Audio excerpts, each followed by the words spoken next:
जब शर्याती ने सुना कि चैवन मुनि युवा हो गए हैं, तो उसे बड़ी ही प्रसन्नता हुई और वह अपनी सेना के सहित उनके आश्रम में आया। उसने देखा कि चैवन और सुकन्या साक्षात देव दंपत्ति से जान पड़ते हैं। इससे राजा और रानी को ऐसा हर्ष हुआ मानो उन्हें सारी पृथ्वी का ही राज्य मिल गया हो। फिर चैवन मुनि ने राजा से कहा, राजन, मैं आपसे यज्ञ कराऊंगा, आप सब सामग्री एकत्रित कीजिए। राजा ने बड़ी प्रसन्नता से उनकी यह बात स्वीकार कर ली। जब यज्ञ के लिए समस्त कामनाओं की पूर्ति करने वाला शुभ दिन उपस्थित हुआ, तो राजा शर्याती ने एक सुंदर यज्ञ मंडप तैयार कराया। उसी में भृगुनंदन महर्षि चैवन ने राजा के यज्ञ अनुष्ठान का आयोजन किया। इस यज्ञ में जो नई बातें हुई, उन्हें सुनिए। जिस समय चैवन मुनि ने अश्विनी कुमारों को यज्ञ का भाग दिया, तब इंद्र ने उन्हें रोकते हुए कहा, मेरे विचार से दोनों ही अश्विनी कुमार यज्ञ भाग लेने के अधिकारी नहीं हैं। चैवन ने कहा, ये दोनों कुमार बड़े ही उत्साही, उदार हृदय, रूपवान और धनवान है। भला तुम्हारे या दूसरे देवताओं के सामने इनका सोमपान में अधिकार क्यों नहीं है? इंद्र ने कहा, ये चिकित्सा कार्य करते हैं और मनमाना रूप धारण कर मृत्यु लोक में भी विचरते रहते हैं। इन्हें सोमपान का अधिकार कैसे हो सकता है?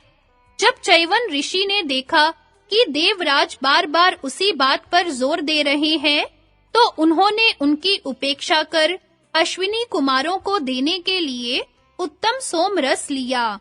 उन्हें इस प्रकार आग्रह पूर्वक सोम लेते देखकर इंद्र ने कहा, यदि तुम हमारे लिए तैयार हुए सोम रस को इस प्रकार अश्विनी कुमारों के लिए स्वयं ग्रहण करोगे, तो मैं तुम पर अपना भयंकर वज्र छोड़ दूंगा। ऐसा कहने पर भी चैवन मुनि ने मुस्कुराते हुए अश्विनी कुमारों के लिए सोम ले लिया।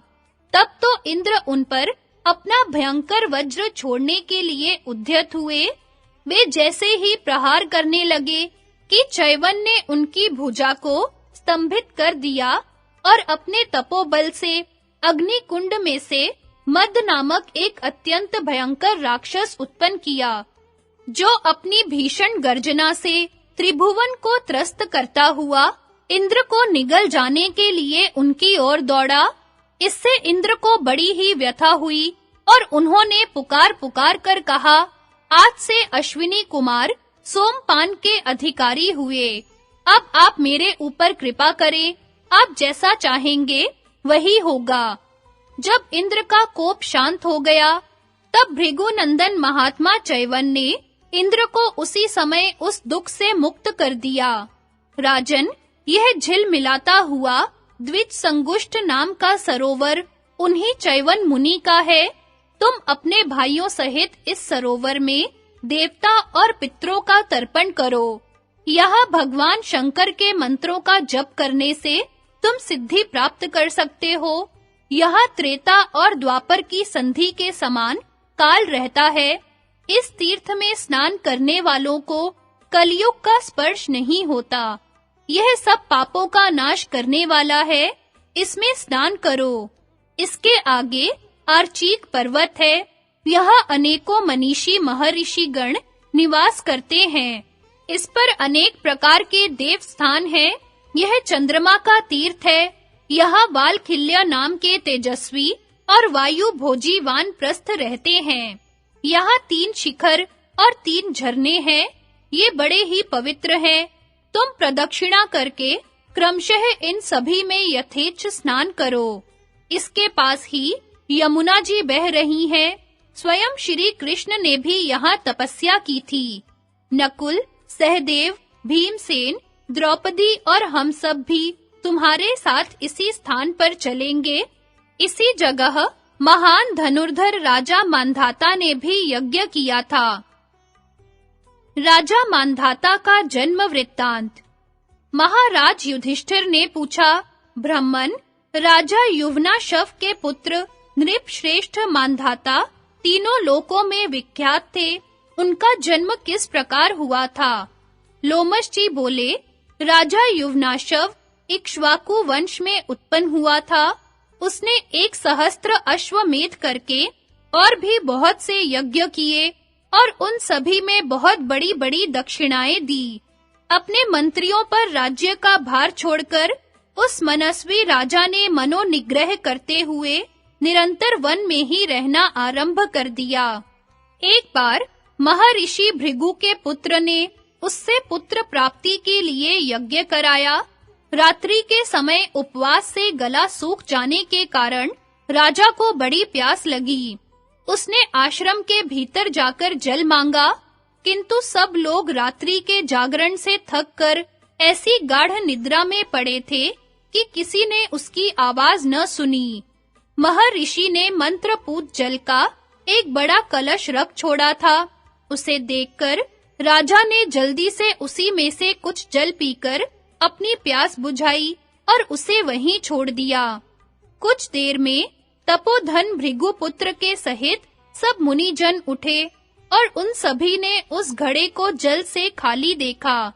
तब उन सभी ने आपस में मिलकर पूछा कि यह किसका काम है। इस पर युवनाशव ने सच-सच कह दिया कि मेरा है। यह सुनकर भृगुपुत्र ने कहा, राजन, यह काम अच्छा नहीं हुआ। तुम्हारे एक महान बलवान और पराक्रमी पुत्र उत्पन्न हो, इसी उद्देश्य से मैंने यह जल अभिमंत्रित करके रखा था। अब जो हो गया उसे पलटा भी नहीं जा सकता। अवश्य ही जो कुछ हुआ है वह देव की प्रेरणा से ही हुआ है। तुमने प्यास से व्याकुल होकर मंत्रपूत जल पिया है, इसलिए तुम्ही को एक पुत्र प्रसव करना होगा। ऐसा कहकर मुनि अपने-अपने स्थानों को चले गए। फिर 100 वर्ष बीतने पर राजा की बाईं कोख फाड़कर एक सूर्य के समान अत्यंत तेजस्वी बालक निकला। ऐसा होने पर भी यह बड़ा आश्चर्य सा हुआ कि इससे राजा की मृत्यु नहीं हुई। उस बालक को देखने के लिए स्वयं देवराज इंद्र उस स्थान पर आए। उनसे देवताओं ने पूछा, किम धास्यति, यह बालक क्या पिएगा? इस पर इंद्र ने उसके मुख में अपनी तर्जनी उंगली देकर कहा, मां धाता। इसी से देवताओं ने उसका नाम मानधाता रखा। फिर उसके ध्यान करते ही धनुर्वेद के सहित संपूर्ण वेद और दिव्य अस्त्र उसके पास उपस्थित हो गए। साथ ही आजगव नाम का धनुष, सींगों के बने हुए बाण और अभेद कवच भी आ गए। इसके पश्चात स्वयं इंद्र ने ही उसका राज्य सिंहासन पर अभिषेक किया। राजा मानधाता सूर्य के समान तेजस्वी था। इस परम पवित्र कुरुक्षेत्र प्रदेश में यह उसी का यज्ञ करने का स्थान है। तुमने मुझसे उसके चरित्र के विषय में पूछा था, सो मैंने उसका महत्वपूर्ण वृत्तांत सुना दिया। राजन, इसी क्षेत्र में पहले प्रजापति ने 1000 वर्ष में पूर्ण होने वाला इष्टिकृत नाम का याग किया था। यहीं पर नाभाग के पुत्र राजा अम्बरीश ने यमुना जी के तट पर यज्ञ के सदस्यों को 10 पद्म गौएं दान की थी तथा अनेकों यज्ञ और तपस्या करके सिद्धि प्राप्त की थी। यह देश नहुष के पुत्र पुण्यकर्मा राजा ययाति का है। यहाँ राजा ययाति ने अनेकों यज्ञ किए थे। इसी जगह महाराज भरत ने भी अश्वमेध यज्ञ करके घोड़ा छोड़ा था। राजा मरुत ने भी मुनिवर संवर्त की अध्यक्षता में इसी क्षेत्र में यज्ञ किया था। राजन, जो पुरुष इस तीर्थ में आचमन करता है, उसे संपूर्ण लोकों का दर्शन होने लगता है और वह समस्त पापों से मुक्त हो जाता है। तुम इसमें आचमन करो। महर्षि लोमश की यह बात सुनकर भाइयों के सहित धर्मराज युधिष्ठिर ने स्नान किया। उस समय महर्षि गण स्वस्ति वाचन कर रहे थे। स्नान कर चुकने पर उन्होंने लोमश जी से कहा, हे सत्य पराक्रमी मुनिवर, देखिए, इस तप के प्रभाव से मुझे सब लोग दिखाई दे रहे हैं। मैं यहीं से श्वेत घोड़े पर चढ़े हुए अर्जुन को देख रहा हूँ। लोमश जी ने कहा, महाबाहो, तुम्हारा कथन ठीक है। महर्षि गण इसी प्रकार स्वर्ग का दर्शन किया करते हैं। देखो, यह परम पवित्र सरस्वती नदी है। इसमें स्नान करने से पुरुष सब पापों से मुक्त हो जाता है। यह चारों ओर से 5-5 कोस के विस्तार वाली प्रजापति ब्रह्मा की वेदी है। यही महात्मा कुरु का क्षेत्र है, जो कुरुक्षेत्र नाम से विख्यात है।